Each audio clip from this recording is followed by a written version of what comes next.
Hi hello friends வணக்கங்க. நீங்கள் என்ட்ரன்ஸை பார்த்தோன்னே தெரிஞ்சிருங்க. மேட்டுப்பாளையம் டு அன்னூர் ரோட்டில் இருக்கிறதாங்க நம்ம குமரகுன்றம் கோயில். அவ்வளோ அழகான கோயிலுங்க. முருகர் அவ்வளோ வள்ளி தெய்வியோட அவ்வளோ அழகாக அலங்கரித்து வச்சுருந்தாங்க. தைப்பூசம்லங்க சொல்லவே வேணும். நம்ம முருகர் சும்மாவே அழகு, தைப்பூசங்கிறப்ப இன்னும் அழகாகவே தெரிவார். இன்றைக்கி தேர் திருவிழாங்க. நல்லபடியாக இன்றைக்கி தைப்பூசம் முடிஞ்சிடும். வந்து பாருங்கள், இந்த கோயில் அவ்வளோ அழகாக இருக்கும். அப்படியே நம்ம கோயிலை சுற்றி வந்தோம்னாங்க அழகான வியூ பாயிண்ட் இருக்குங்க. மொத்த ஊருமே அப்படியே நம்ம மலை மேலேருந்து பார்க்குறதுக்கு ரொம்ப அழகாக தெரியுங்க.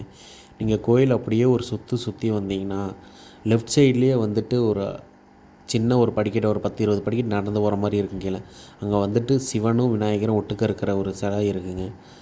ரொம்ப அமைதியான இடமா இருக்கும். அங்கே சாமி கும்பிட்டு அப்படியே மேலே வந்தீங்கன்னா நீங்கள் 2 சைடுமே வந்துட்டு இடும்பனுடைய கோயில் இருக்குங்க. இதை வந்து நீங்கள் வைதேகி காத்திருந்தால் படத்தில் பார்த்தீங்கன்னா விஜயகாந்த் உட்காந்து பாடிட்டு இருப்பாருங்க, அந்த இடம் தாங்க. கொஞ்சம் கீழே வந்தீங்கன்னா நம்ம ஆஞ்சநேயர் கோயில் இருக்கும். அங்கேயும் கும்பிட்டு வந்தீங்கன்னா திருவோட்டம் பார்க்கறதுக்கு தைப்பூசம் அருமையாக இருந்துச்சு.